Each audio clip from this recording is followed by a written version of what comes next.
Welcome back to Weekly Rapid Chess. This is episode 8, and my rating is currently 1089, which is a new high for, actually no, I think it's 1 point away from a new high in rapid rating for my account.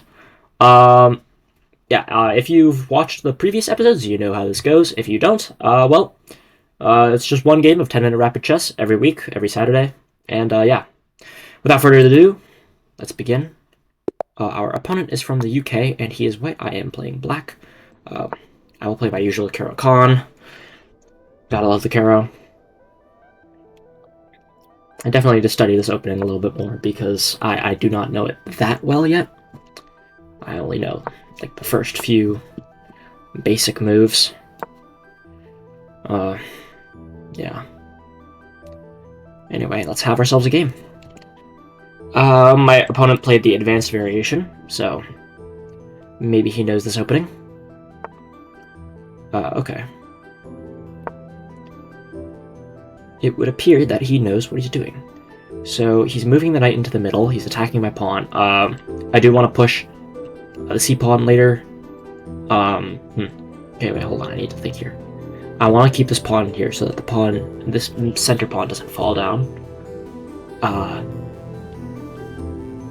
So I'll trade, and then push this. He's bringing his queen out, getting the queen active. Not that it's like necessarily bad. Usually it's bad when you bring your queen out to the sides very quickly. Okay, he did this first. So I'm gonna need to defend like this. Yeah, maybe this was a mistake because I just suddenly opened up my king.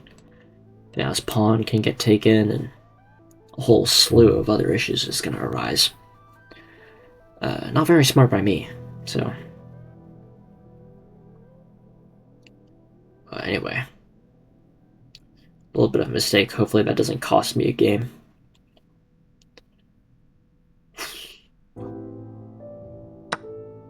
Okay, he take here, and now I can't take back because the queen is right here.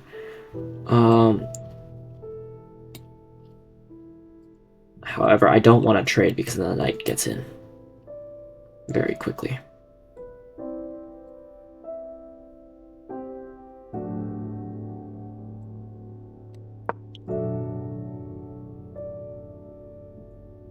I'm going to do this because if he takes, then I move my knight here. And the bishop and the knight will both attack this, so I'm actually just going to pre-move this right now in anticipation of a queen trade.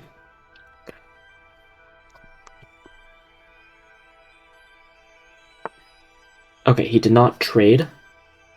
And I still can't take this because the queen is still there.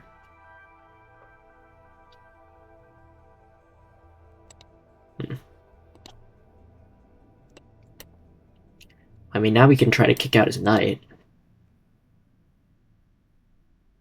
Although that doesn't really do much for me. We'll move this knight here, attack his queen, and the pawn will be better supported with this knight here, if we do decide to push that.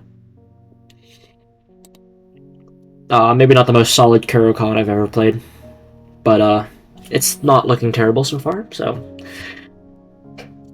by my standards, that's all right. Oh, okay, and yeah, I immediately missed this.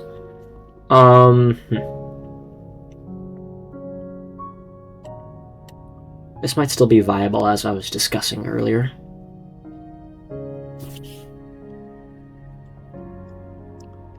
I'm really tempted to try and trap this queen somehow, but I don't know if it's even possible.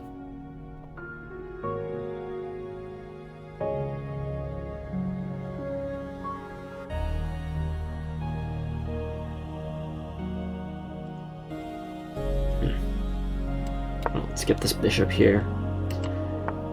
And eventually we can try and get this queen out. Maybe move this knight and castle here. Okay, the queen is out. This looks like a fork, guys. Wow, alright, this is... okay, this game immediately just started looking up. Okay, so now the pawn is defended by the knight, defended by the queen. He takes with the bishop, I'll take with the knight, so I'm threatening this and this. queen has to go somewhere where it can defend both squares. Where it doesn't get taken and defends the squares, but I don't think that's even possible here. Yeah, he's gonna play this here. If I take here, what does he do? Actually, I don't think he can really do anything, can he? Right? Now I'm even threatening this. And this whole problem is still here, and if he does ever go here, I just trade off and...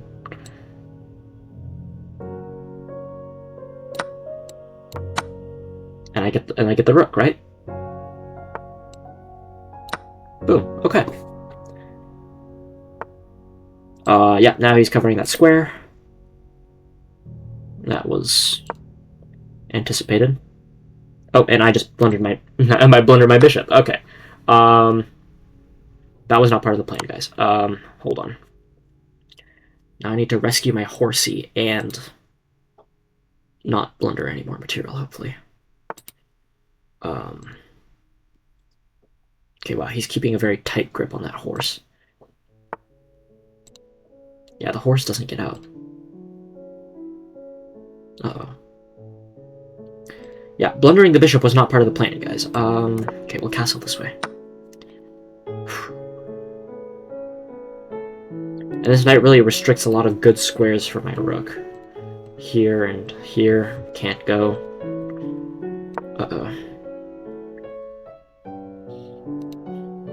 Yeah, this bishop move is curious. I mean, I was really... I should have just gone here. It would have been check and everything would have been... Brain fart moment. Good job for my opponent for swatting that bishop too. After I made that move.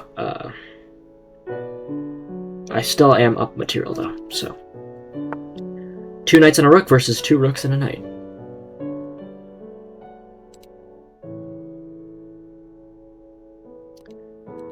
This knight also restricts all my pawns. This pawn stops my rook from going over here. How annoying.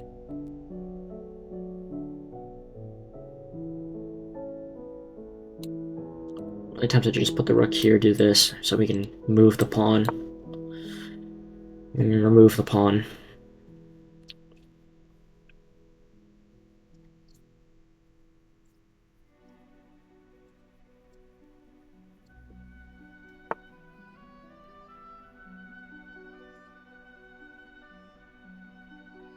Okay, I don't want to trade my knight off, because this knight doesn't really do much right now. While my knight does control some pretty decent squares, so... we'll trade the pawn. Hopefully, okay, Why is he running his king?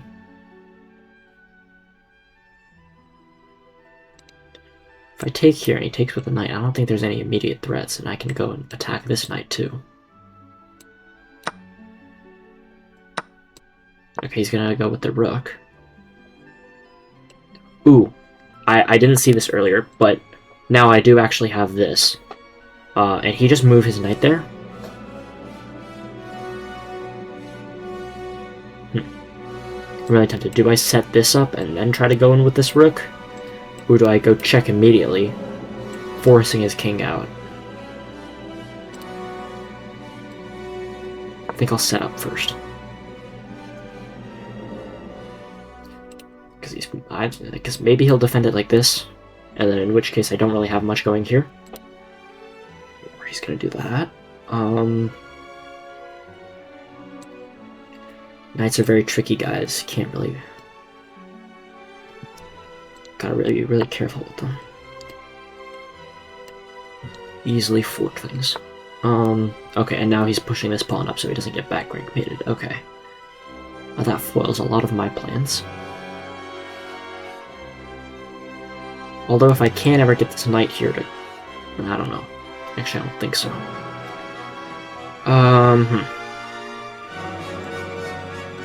Can't quite move this rook to go for an attack because he'll just take this pawn.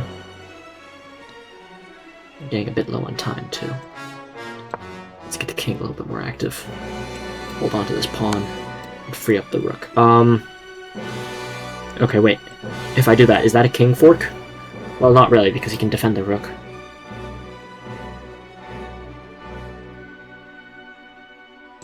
But if I do this, if he does decide to take, and then I would get the knight.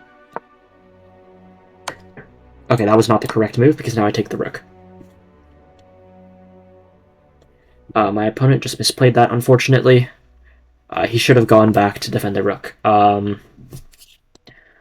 unfortunate sequence of events. Okay, now this knight and this knight are still problems that I need to deal with. But I think first I'll let him take this, and I'll go snack on his pawns. Oh, never mind, he's... Okay, well, I'll take this opportunity to defend my own pawn here.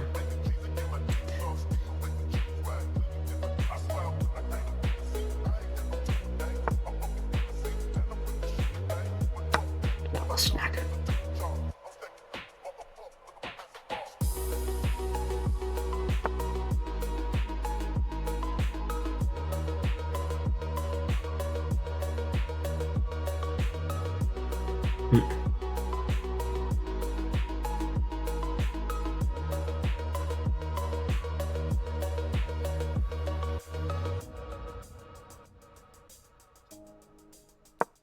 I think this is okay. I need to be aware of my time. It's threatening to go here, but it's defended. Knight can go here, here, here, here, here, or here. But I don't think any of those results in a fork. Yeah, this is just a meaningless check. Go back. Eventually we can try to win this pawn somehow. Can't go here or here just yet because of the knight defending those two squares. But getting it to move is not that hard of a task. Okay, hold on. That, okay, and he resigned before I could even take the knight. Okay. Well, that was quite a game. I'm gonna do something different today, and I'm gonna stop the video and analyze it before I actually show you guys. So I think that'll allow me to offer some better commentary. So please let me know in the comments if you guys like that. And I'm gonna go review the game myself now, and I'll be back.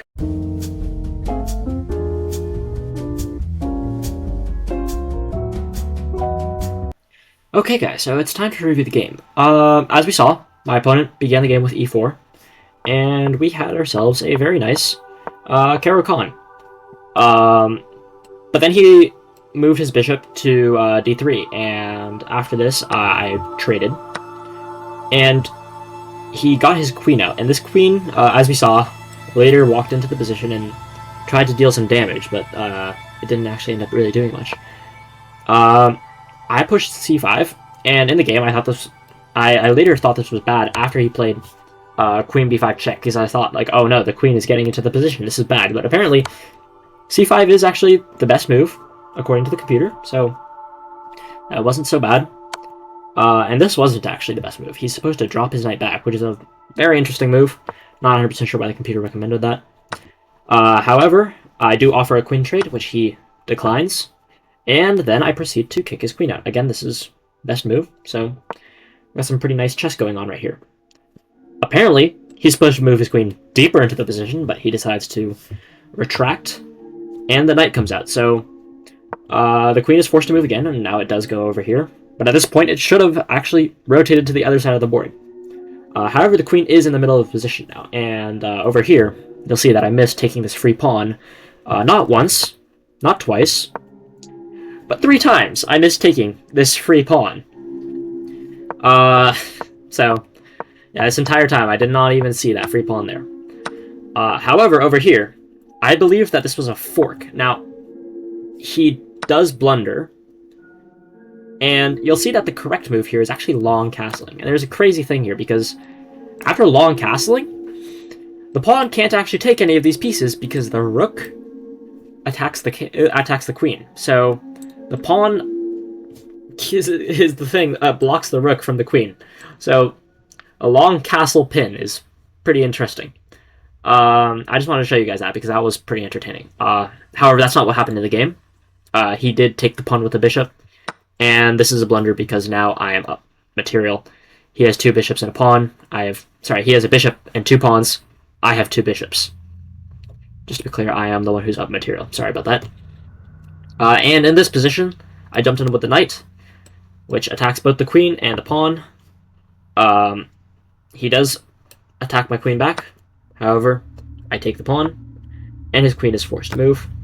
After a trade of pieces, there is a fork of the king and the rook. This is a pretty common fork to see. If you get, I believe, fried liver positions, you see this a lot, where the knight goes to, the one square here. In this case, it's C2 for white, but more often you see this fork happening to black in the fried liver. Anyway, the rook is 1. And over here, in case you're wondering, yes, that is a clean hanging of the bishop. I'm not 100% sure why I did this in the game. I should have probably checked or at least done something. The computer recommends this move, but it's the computer. So anyway, however, surprisingly, after this move, the advantage doesn't even drop all that much. Sorry, drop for black. Although the advantage is usually notated in negative here, so the advantage technically went up. But I'm talking too much. Anyway, the advantage wasn't really affected after this move. Some piece shuffling later, he does eventually win back the knight in the corner with his rook. And a little more piece shuffling later, the pawn in the center eventually falls. It gets traded off. And the knight is forced to move. A little bit more piece shuffling later. Over here, he jumps in with the knight. And interestingly, rather than going back here to defend the rook, he goes and takes the pawn, which isn't great because now the king goes and takes the rook, and this is what happened in the game. A little bit more piece shuffling later. I start winning these pawns here. Moves the knight, gives a few checks, but over here he unfortunately hangs the knight, and before I could even take it, he actually resigned. But overall, just a little bit of an unfortunate mistake by my opponent. It would have been really interesting to see that long castling pin. You don't see long castle pins, long castle attacks every day. Usually, castling is for defense, but that could have been a very interesting tactic there. Anyway, I did analyze this game differently today, so please let me know in the comments if you'd like this better than the way I did it in previous videos. And yeah, that'll be it for today. Thank you so much for watching. If you enjoyed, please subscribe, and I'll see you next time.